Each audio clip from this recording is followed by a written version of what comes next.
whatever I do, I want to make sure that it's helping the producers. And it doesn't necessarily have to be strictly here in Montana, but all over the United States, is what can we do to help our livestock producers produce a great product, and a healthy product for the consumer is kind of the big area I guess I focus on.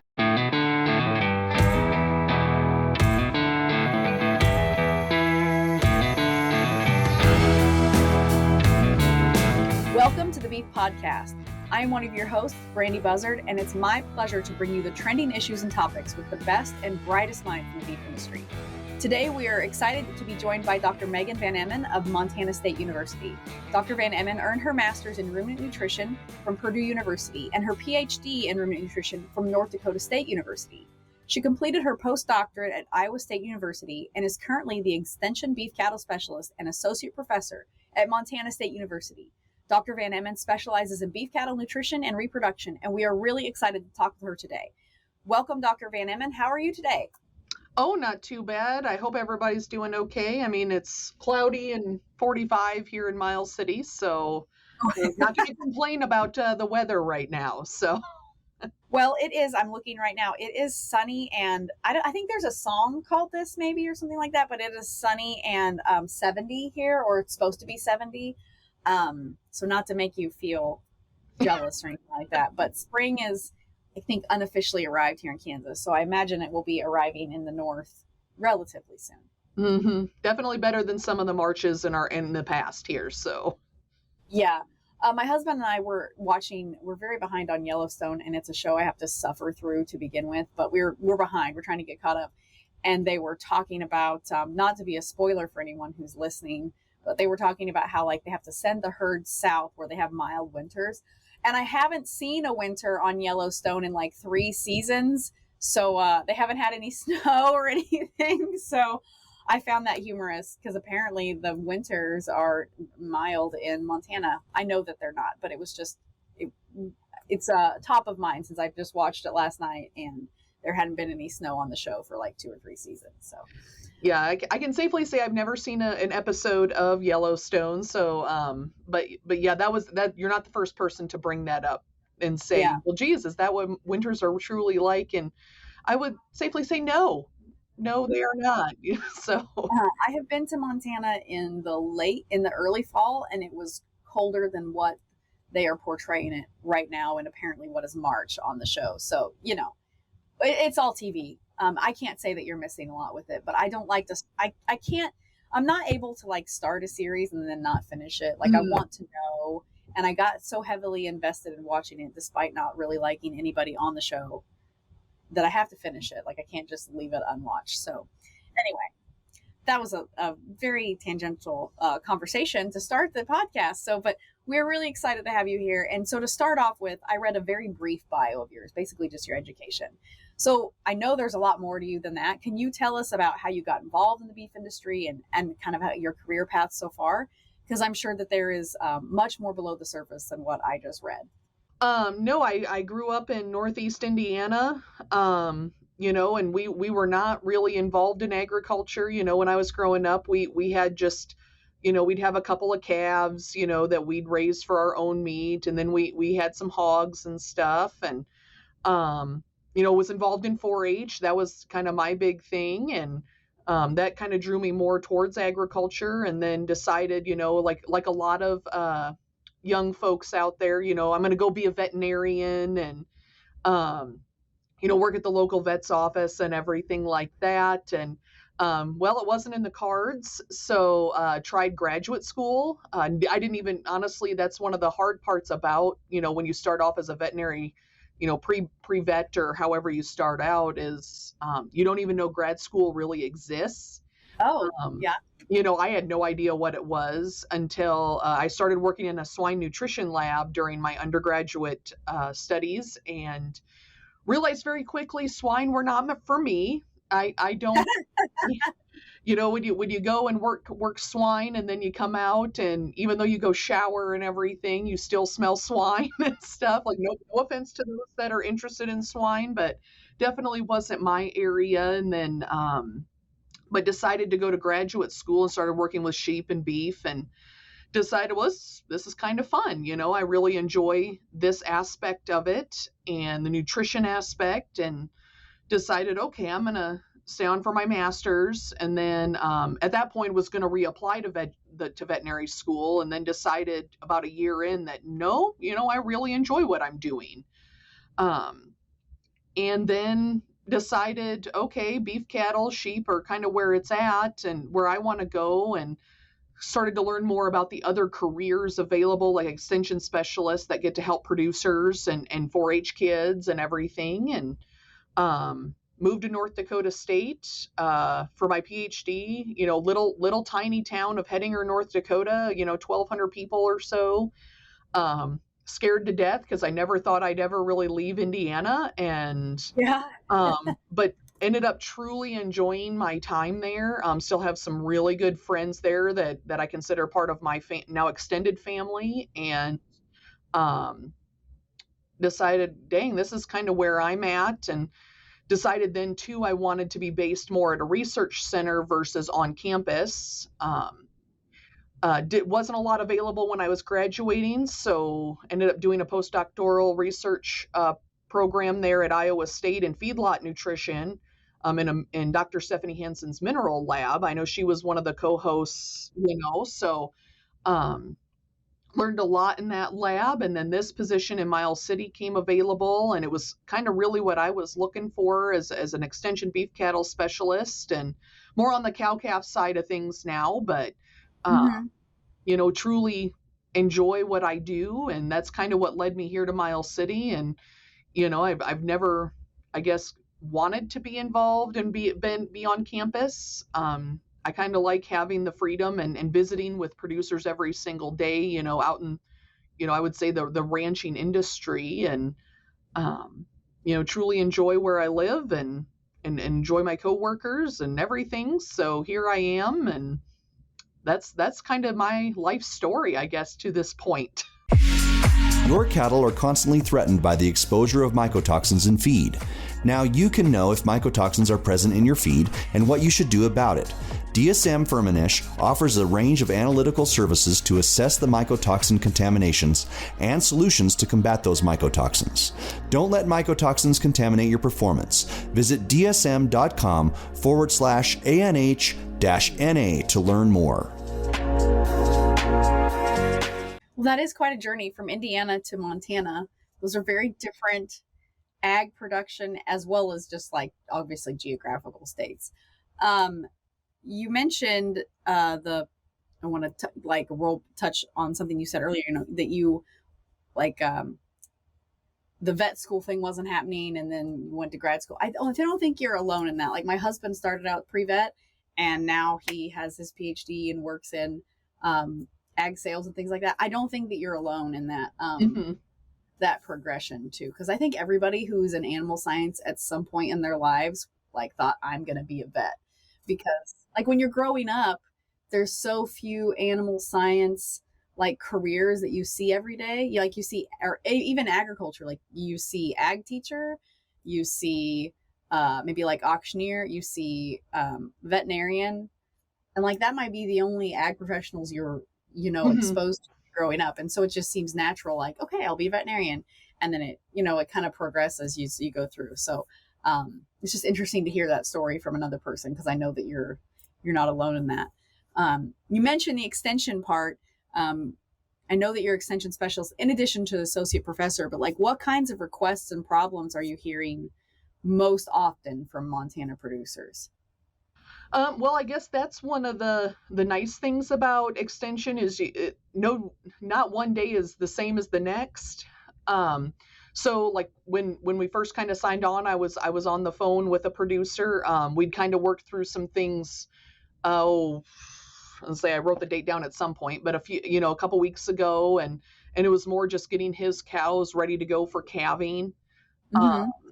So that's right now, that's kind of the big one is my cows are going to start calving, or they've already started calving. Nutrition wise, what do I need to be doing? Because it's warm, but it hasn't grained up any. Right. So you're maybe turning some cows out on some old forage or some standing dead forage that doesn't have a lot of nutritional quality in there. And what else do we need to feed them? But I think that's one of the hard questions to answer too, is those questions change so often. Yeah, a lot of them still pertain about nutrition and everything, but one of the big ones, I guess, the last few years has been about drought and what do we feed? How do we overcome this? Especially when we were going on year 2, 3, 4 of drought. And unfortunately, I haven't looked at the most recent drought map from last week, but it's not looking very good up here in Montana because we had very, very little snow in a lot of our areas. And, for our standards, a fairly mild winter too. We've had a couple of weeks where it's been pretty cold, but not the extreme cold we tend to see with the snow and everything. So unfortunately, we're probably going to move back into drought programming unless we get a miracle with our spring moisture. And but last year dealt a lot with those just cows recovering from the drought, and then we got a lot of rain in some areas, and how the quality of grass wasn't what we expected it to be, and things like that. So besides that, kind of the one I get year in and year out is about nitrate toxicity. Doesn't seem to matter where you're at, what type of weather we've had. We always deal with high nitrates up here too. So. You mentioned earlier when you were talking about your career progression and things like that you had thought, 4-H kid, like working with 4-H. Do you do any work with 4-H families and that kind of consulting at all? Yeah.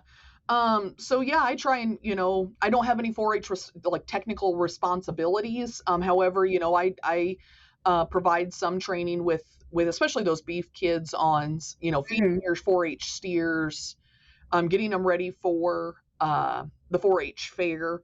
And then I also run our Beef Steer of Merit contest here for the state. Oh, okay. Which is a carcass quality contest for both carcass ultrasound as well as those that can go into the cooler and grade carcasses for those kids. And I guess it's not something I was ever accustomed to in Indiana. We never had a carcass contest, but I will say that was kind of one of the big eye openers, maybe from being in North Dakota as well, in Montana and between Indiana, where I'm from, we had 1,000 kids in 4-H, just within our own county. Oh my goodness. Yeah. And there's hundreds of different projects, sheep, swine, and then all the other, what we called up on the hill projects, where it's all the, the models and some of the posters and things and things like that. And, our beef program was 100 steers and all these things. And goodness gracious. Yeah, but we never did a carcass contest, which, it's one of those things. It's like, gosh, if I ever, made it back to Indiana, try and like help them discover that, like, an understanding of you're selling an animal at the fair, but ours don't actually go to the buyers for the most part. They go to a commercial processing facility just like everywhere else, and just helping them understand that what you feed your animals can also relate to that carcass quality and stuff. So that's one of the things, I think more 4-H programs would do, is just how that feeding impacts that carcass quality as well. So it's been kind of an eye opener that way. I'm surprised. Like, first off, I'm blown away by 1,000 kids in your county 4-H program and 100 steers. Where I'm at in Kansas, if we have 25 steers, we're probably pretty happy about that. 30 steers. The Grand Drive usually has like 5 or 6. So that's great to hear that. But I am surprised with 1,000, of a 4-H program of that size in Indiana. And I think that, 4-H it's obviously a really big project or organization, like in Ohio, Indiana, Illinois, like that area, in Iowa. To not have, I'm really surprised I don't have a carcass contest there. That just kind of surprises me. Is that in Indiana, all over Indiana, or just in that county that you're from? As far as I know, it's just in our county. There could be some other programs elsewhere, because it was kind of just a different experience between some of the fairs, and because ours, at least in Indiana,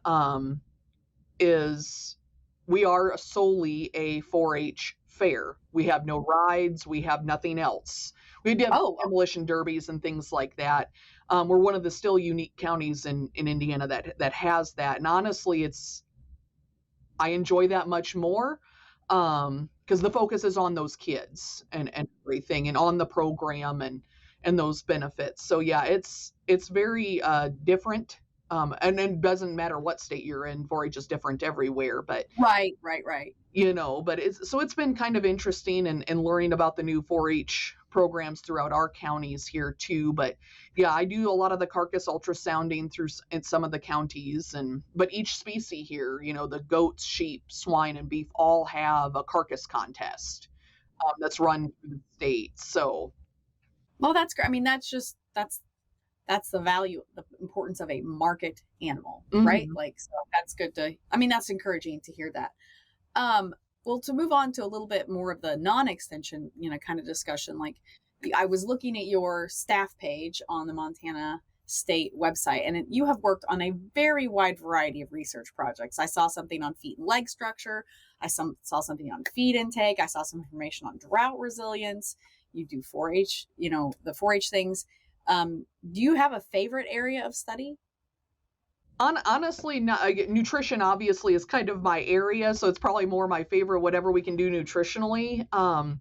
But I think the big one is more, I like the variety, because whatever I do, I want to make sure that it's helping the producers. And it doesn't necessarily have to be strictly here in Montana, but all Mm-hmm. over the United States, is what can we do to help our livestock producers produce a great product, and a healthy product for the consumer, is kind of the big area I guess I focus on. And how do we get those cows and calves to get their maximize production while not breaking the bank also as they do it, and what's going to be the best for our livestock producers. So honestly, I don't necessarily have like an extremely favorite section or topic that I like to look at. It's more what can benefit the producers the most. Do you, in your experience, do you feel that producers in general, the producers you work with, like, are accepting of the outcomes of the research that you're doing, or does it take them a while to lead up to it? Like, what's your experience with that? I think it's kind of every rancher is different. That's also one of the unique aspects when you're visiting. We have some that adopt everything very early, thinking about like technology. If we just think about that, right, every day they're coming out with the new phone or the new program, or something like that. And there are those producers that embrace all of that technology, and then there are those that kind of step back and go, okay, I'm going to wait for this to be out for a few years and kind of get the bugs worked out. And then there are those that absolutely refuse technology a lot of times. And honestly, there's Right. nothing wrong with any of those scenarios. It's what works best on those operations. So, I think it's just highly dependent on the operation, not only the size, but what else is going on that operation, and how diversified are they, um, and so I think it's just so highly dependent. And that's why I like what I do, is you can visit with one person and they have all the technology, and you can visit with another person and they might have a phone. I mean, I know several that still only have flip phones, and that's it. And that's It totally works for them. fine, and that's up to them. And there are some days I wish I could go back to the flip phone era, where you weren't constantly in contact with everybody with email and everything. But there's also times where I like the smartphone, because you can just do a quick Google search if you're on the road and everything. So I think there's pros and cons to all of it. And some days I was watching a meme or a TikTok or whatever you call it now. And maybe I'm showing my age there, because the filming, but and they were showing all the old cell phones like in museums and everything, and you kind of look through and it's like, oh, that was my first phone. It's now in a museum. Now Great. in a museum, I don't appreciate those kind of exhibits at all. Like, I think that I don't find that historical. Yeah. So I'm with you. My first cell phone was like, I called it a brick. It was like the Nokia one, and it was like, I don't know, it was like the size of a I don't know, it was maybe like 6 inches long, 7. Yeah. It was like a brick, and the antenna would not go down it. Like, that's how like clunky it was. And so I don't appreciate the historical displays of cell phones either. But if those things would accept our technology today, that thing would still be running and still have full battery. yes, it would. Those, especially the one like the smaller Nokia, once they got to be like the size of the palm of your hand, you could play Snake on them. Like, those were indestructible. My husband told me that he was on a roller coaster when he was like in high school or something like that, or maybe early in college, and like that kind of phone fell out of his pocket and broke when it hit the ground, and he found all the pieces and put it back together, and it still worked. So those things were made, like, they were indestructible. Mm-hmm. So well, I mean, in all of your research, I hear you say that there's not necessarily a favorite area that you have, but what's, I guess, maybe one of the biggest surprises that you've discovered in all of your research, either a research-based outcome, or just maybe from the process of conducting research? It's your choice there, which way you want to go with that. I guess some work we did with some historical data up at our Northern Ag Research Center. They had, they have kept immaculate records for the last, I always think like, 20 years ago, it's the 80s. No, it's like 2000. Kind of makes you feel a little bit old. The timing on what seems distant is, yes, it's troubling to me as well. I'm there with you. But basically, so we worked with, so every year they do an residual feed intake trial, or RFI, with their heifers. So we ran some work with a couple of students looking at RFI, but also just raw dry matter intake and intake behavior of some of those cows of different, and as well as bringing some of those cows back in for different age groups to see if their RFI continues into their mature cow self, I guess maybe is the best way to put it. Does their RFI stay the same from the heifer development? And honestly, what we kind of found was that it kind of does, but it doesn't have a lot of bearing on lifelong production and things like that. And so, I mean, granted, that's just in Havre, Montana, but it does kind of, I think, offer a little bit more of an opening of what we need to move to in the future. Whether do we continue with the RFI system? Do we look at dry matter intake itself?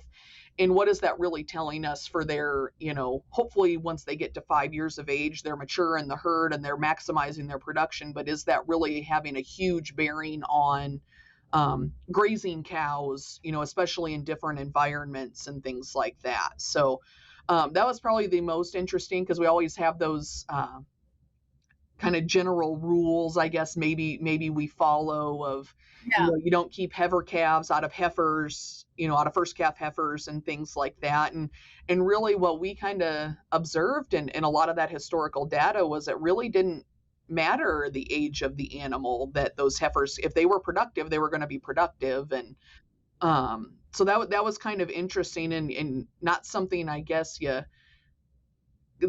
maybe I should say it's like it contradicted what kind of the general rule is, or that we follow. And so we'll kind of see how much that impacts the future, I guess, of our cattle production. Yeah, absolutely. That is one of you're talking about those rules and the rules of beef production. How flexible are they? Are they bend, don't break rules? Some of them are hard and some of them are bend, don't break rules. In terms of research, is there an area that like you would really love to explore more? Something that you really like, man, if I could just get something put together around that particular topic. You have like that idea somewhere? So, we're kind of starting that, actually. So it's kind of exciting. Great. Yeah. So one of those things that, you kind of find and go, oh, okay, yeah, that's a really good topic. We know enough to be we have enough knowledge to kind of be dangerous and make some general recommendations, but not necessarily a lot of hard and fast data. So one of the areas that we're going to start looking more into in depth is nitrate toxicity. in how different forages are releasing nitrates in the rumen and how that's impacting those nitrate toxicity levels. So most of our recommendations come from the 40s when they first observed nitrate toxicity, or what they called 𝗬𝗽 poisoning back then. And basically it's just the level of nitrates in that 𝗬𝗽 that they observed these deaths and abortions. And that's an area, there's been a little bit of updated research. I wouldn't say it's extremely common research. Dr. 𝗟𝗶𝘀𝗃𝗃 is also has looked at some nitrate toxicity issues as well as in Nebraska. But hopefully with what we've got coming up this summer, where we're going to choose some different forage types, like whether it's a high quality or low quality forage. So like let's say an alfalfa or something, or a fresh or a high quality like barley hay, which is pretty common for nitrate toxicity, versus those that are more lower quality, and how does that impact release of those nitrates in the rumen. But also then looking at fresh forage, or those forages that we would graze, like regrowth and things in the fall, versus our harvested forages, and how that's impacting the release of those nitrates. But then also another kind of general rule of thumb is, okay, we have higher nitrate forages, we're just going to offer a grain, some sort of energy source or grain or something to help them break down those nitrates much more quickly. But we don't really know how much grain is needed. Does it actually truly work? Things like that. And so we're going to start on that smaller scale, more working with our rumen cannulated animals this summer and fall, and then hopefully kind of move into maybe some more larger experiments once we apply for some more funding, and how that's really impacting. But then I guess another sub area of that is, we make these recommendations, and there's a lot of, so Montana State for nitrates is pretty conservative in their recommendations compared to some of our other universities, as well as our commercial feed analysis laboratories. And doing a lot of that work and like trying to look up some of the back information, is a lot of those recommendations are coming from the dairy side, not necessarily the beef grazing side. So totally different diets. Yeah, absolutely. So we're hoping to kind of maybe make some more updated, be able to make some more updated guidelines and recommendations based on the research, but then also look at another area of male fertility with high nitrate hay, or forages or feeds, because we know our cows can abort with the higher nitrate feeds if it's in toxic levels, but we don't necessarily know what's occurring in those bulls with high nitrate feeds. We're assuming something negative is being impacted in their fertility and maybe semen quality or sperm production, but we don't necessarily know the answer to that and how much is tolerable or not. So I think that's kind of the area I'm excited about, because I get a lot of questions about it, and hopefully this will help us lead to maybe some more updated guidelines. Well, I'm glad to hear that you're excited about it and you're actually getting to do it. Like that's not always the case. So I was going to ask you, what are you most excited about moving forward, in the future? And I feel like you kind of just answered that for us. So that's great. You got the two birds with one stone there. If you could give ranchers one piece of advice pertaining to beef nutrition, what would that be? I think one of the biggest ones, I would say we're improving, but getting your feeds and forages sent to a commercial lab for testing, get a quality analysis done. It's fairly cheap. $20 to $25 on a lot of hay can get you a good analysis, and it really helps not only the extension agents, but also like myself, if you contact me about formulating a ration. We're not trying to guess about the quality of your forage, and it has improved since I started here. I'm seeing more and more producers do that, but it would be very nice, if we can kind of get everybody on board and things like that. That's probably one of the biggest pieces of advice, as well as then record keeping, and that doesn't have to be necessarily with nutrition, but you can't what is it, you can't manage what you don't measure. Yeah, there we go. Yeah, so I think that's the second piece of advice, and it doesn't have to be some fancy computer program, there's those NCBA Red books. Uh, there's a piece of paper. Just write Yeah, it down. something. Yeah. So I think those are kind of the two big ones that I always recommend, and we don't think about it much, as I guess maybe because of the technology boom, everything, but um just having that information and that background information can really help you make some management decisions for the future. Yeah, I totally agree on all fronts. So when you're not, that is the end of our, not the end of the episode, but like of our, we go into the fun questions now, I guess. Yeah, the sides, that was the meat and potatoes. So this is the dessert. So when you're not doing research or working with producers or doing your the steer, I forget the name of the steer merit contest, I think is what it was called. Maybe it has a better name than that, and I can't remember. But when you're not doing those things, what do you fill your time with? Oh, goodness. Well, it kind of depends, but a lot, I'm on bowling leagues. Oh, cool. Yeah, so and those are kind of throughout the year. Just depends on the time of year of how many I'm in.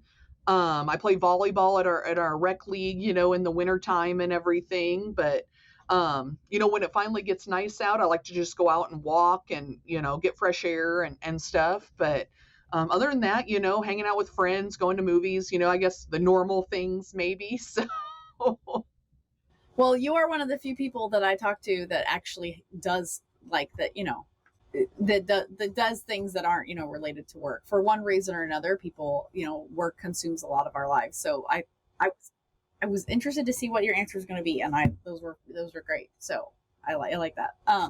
Yeah, that's the hard part is I learned a long time ago it's work-life balance. Otherwise, yeah, there are I've outgrown my graduate school days where work consumed your life. I like having my personal time. Well, I think that's very important personally. That's my opinion. It's time for our famous three. So we asked these last three questions. We asked these of every one of our guests, and I gave you a little bit of a heads up on this so that you didn't get blindsided. So the first one is, what is your favorite beef or cattle related book or resource? Probably my favorite or the most I use is either the nutritional requirements of beef cattle, but also there is a beef handbook out of University of Idaho, and the Oklahoma State Beef Handbook. Okay. Two totally different handbooks, but I think for resources that I use a lot, because I think for me, I guess I try to help put it on like, pounds and all of those things, because it helps me as well as we're trying to calculate some things out for nutrition. But I think they're a very applicable resource and very easily read and accessed for producers too. Okay. I have not had those two mentioned before, so you put some new ones on the board for us.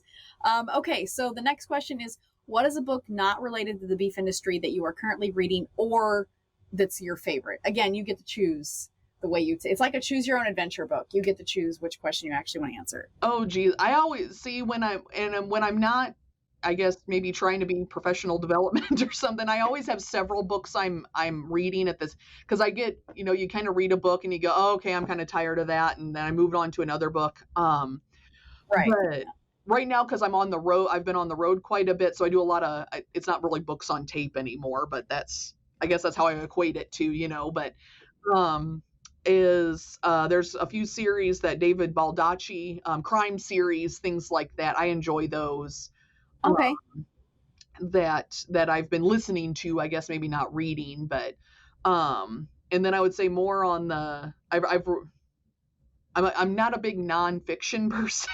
I like to have a story in my head, maybe is the way to say. Oh, that's good. That's good. A book that we read here, and I can't remember, it was last year at this time, kind of as a how to work better in groups and things like that. Oh, okay. The book is it's Extreme Ownership, and the guy's first name is 𝗪𝗀𝗀. I remember I follow him on LinkedIn. I gotta look it up now. Yeah, it's a really good book. I like that book. I haven't read the next book yet. That's kind of on the list to read, but I truly enjoyed that book. It was one of those nonfiction books that was really easy to read.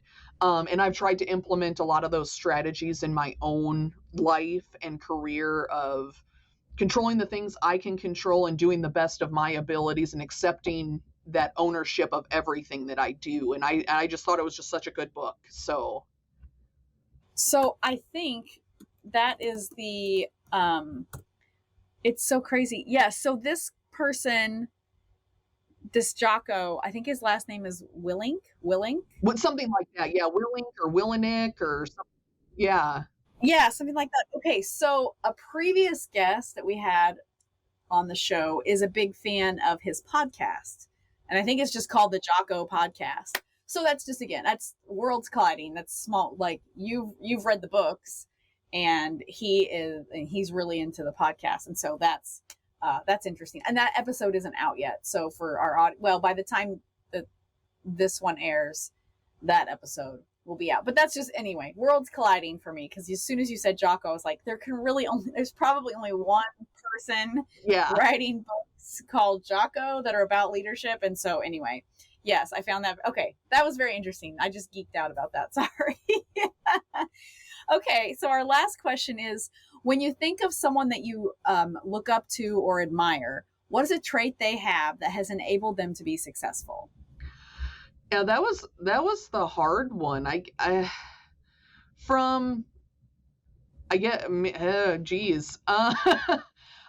think one of the big ones is one of the things that you kind of learn, maybe it's the extension part of things, but it's like just being very open to new ideas and other things, and listening to producers, because to be honest, I learn more probably from the producers I visit with than they probably learn from me, because I truly enjoy to learn about all the different ways these operations are handled and managed and everything. And so a lot of those folks are just, they're willing to embrace new things and make change. I know change is hard. I don't like change. I have all my things, but having to also accept that maybe there is a better way of doing something out there, and trying to be open-minded to that, but also realizing too that there's not the one size fits all for all beef operations and everything. We make these recommendations, but at the end of the day, let's say what works here in Montana isn't anywhere close probably that works in Kansas or Indiana or any of those places. So I think it's just be open to learning, and getting that knowledge, and just listening to everybody. Yes, absolutely. That's great advice, and a great characteristic to have. There's I can't remember who said it, but it's like change. I mean, change is inevitable, and being willing to accept that and how quickly you adapt, like that's a very important component and characteristic trait. So I appreciate you saying that, and I agree with you wholeheartedly. So, well, Dr. Van Emon, that is all the questions I have for you today. We really appreciate you being here on the podcast. It was nice to virtually meet you again. For our audience, Dr. Van Emon has helped with some articles with another project that I work on. And so she lended her expertise in that project, and it was exciting to have her working with us on this project for the Beef Podcast. So thank you again for joining us and sharing your expertise and your knowledge and your wisdom. If people want to learn more about you or your research or Montana State University, where can they do that? Oh, I wish I remembered all the links and stuff, but if you Google my name in Montana State University, everything should come up there as well. We have a Facebook page, and probably not as active as I need to be on it. We also have Instagram too, but also not as active on it as I probably should be. But email, phone number, cell phone, all that's available. So yeah, anybody that wants to reach out, you can, like everything now, just Google it, right? Right. What is the Montana State University Facebook page? Is it like specific to beef or animal science or something like that? It's actually a really long title. It's like Montana State University beef cattle extension or something. I can. Gotcha. I know I did find it there, so I'm gonna just write that in the in our footnotes for our audience. So Montana State University has a Facebook page, and it's called Montana State University Beef Cattle Extension. Yeah. So if people would like to check that out, they can certainly do that. I am putting that in the show notes as we speak, so people can check that out. Again, okay, that's great. You're also on LinkedIn. People can find you on LinkedIn. I know that. So, well, thank you very much again, Dr. Van Emon, for joining us, and to our audience. We appreciate you tuning in, and we hope that you will join us next week on the Beef Podcast. Thank you so much.